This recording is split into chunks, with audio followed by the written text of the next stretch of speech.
Magandang araw mga kaibigan. Kumusta na ang paghahanap ng mga NBI and PNP operatives kay Pastor Kibuloy?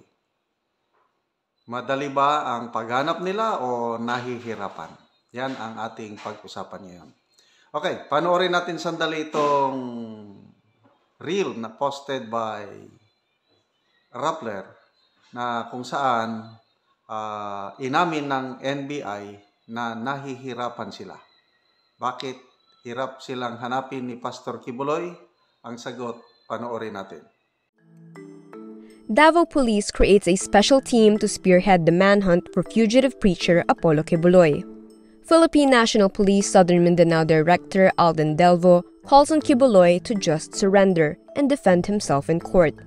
National Bureau of Investigation Regional Director Arcelito Albao says the agency's team is equipped with tracking equipment, but the team could not pinpoint Kibuloy's location because the preacher has not been using electronic gadgets. Authorities believe the fugitive pastor is still in the Davao region and warn anyone found helping him faces being charged in court. Okay, so ang NBI, meron silang mga tracking equipments. May mga gadget sila na pwedeng matrace up ang location ng isang tao kung gumagamit ng electronics equipment. Inamin ng NBI, hirap na hirap sila sa pag-locate kay Pastor Kibuloy dahil wais si Pastor Kibuloy. Bakit wais? Hindi siya gumagamit ng electronic gadgets. So kung wala siyang gamit na cellphone o laptop or any electronics equipment, paano nila matrace? Yan ang hirap ngayon na pinagdadaanan ng mga NBI. Hindi nila magamit, hindi nila ma-maximize yung utilization ng mga tracking equipments nila. So, wise si Pastor. Or maybe, Kasi kung yung mga dating cellphone number ni Pastor registered sa kanya, matrack yun. Posible rin, lahat ng mga dating gamit ni Pastor, laptop or anything, wala na, hindi niya na ginagamit. Meron siyang hiniram na example, yung aking cellphone na registered sa pangalan ko. Kung iba ang gagamit, hindi nila ako matrack. In the same manner na ganon din si Pastor Kibuloy, baka may gamit siyang cellphone ngayon na hindi naka-register sa kanya kasi kailangan din niya mag-text. I believe mayroon din siyang piniling mga tao, isa o dalawa, na para makakommunicate siya kahit text lang. So, pwedeng gumamit siya ng cellphone na naka-register sa iba, tapos limited lang ang gamit sa text. Okay? Kasi, kung may tracking device ang, example, NBI, at gagamitin yung naka-register kay Pastor Kibuloy, matratrack siya. So, ganun po yun.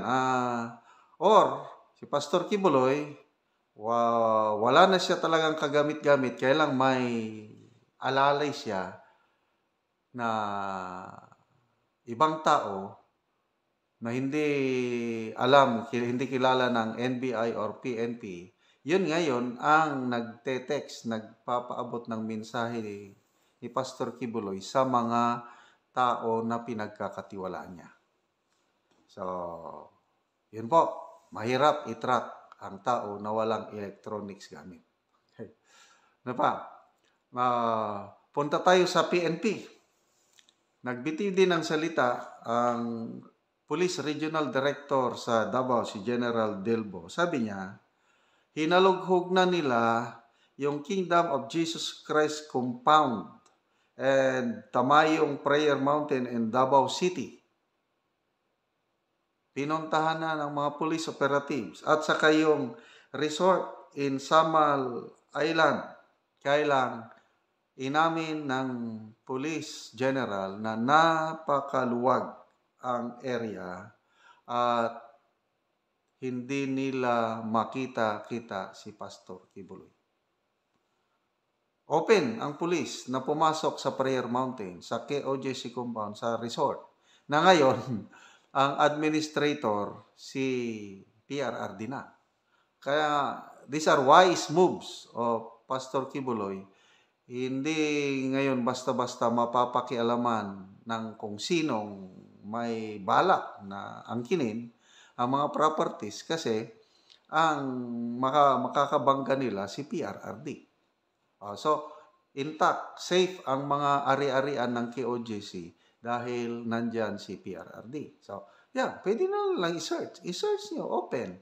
Walang resistance sa mga members ni Pastor Kibuloy, sa mga trabahante ba o workers sa mga compound na ito, resort. Walang resistance. Go on. Kaya lang, aminado ang pulis, hirap na hirap sila. Okay. So, ano ang inaasahan ng pulis?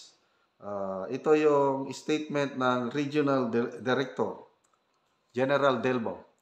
We really do not have information yet on the whereabouts of the pastor. I am relying, ito yung inaasahan ng Police Regional Director. Kanino siya umaasa?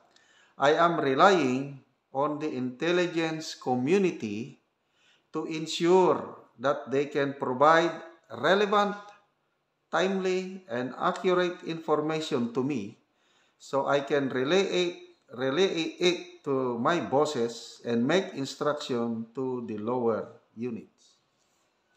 Intelligence, kulang na kulang sila. So, ano yung mga intelligence units ng PNP, NBI, maybe AAP, tulong-tulong. Kaya lang, saan ang source ng intelligence? Sa mga tao.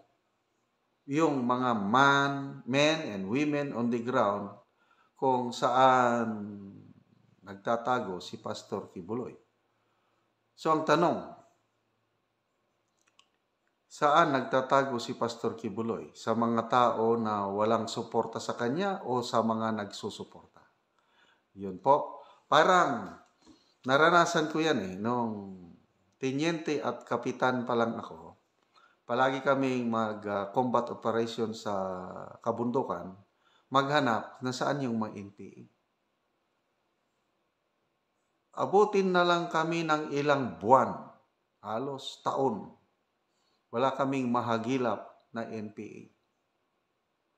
Yun pala, ang mga NPA nandun lang sa barangay o sa baryo, kasama namin na nagkukwentuhan, kabasketball namin, NPA na pala yung kaharap namin. Bakit hindi namin nalaman, nakilala ng NPA? Dahil ang mga tao, hindi magsabi. Kasi ang tao noon, ang suporta ng mga tao, ang simpatya ng mga tao, nasa NPA. Kaya hirap na hirap kami maghanap. Kaya makarelate ako ngayon dito sa kalagayan ng mga NBI agents and PNP personnel na hirap maghanap kay Pastor Kibuloy dahil walang magsabi. Walang timely, accurate, relevant information nasaan si Pastor Kibuloy. Ganyan din ang nangyayari kay DG Bantag. Parehas na sila ng sitwasyon. Magdalawang taon na ngayon na hinahanap si DG Bantag, hindi pa rin mahanap-hanap. Bakit? I believe si DG Bantag nandyan sa mga lugar na maraming sumusuporta sa kanya, maraming gustong tumulong sa kanya na walang magsabi sa otoridad na nandun siya.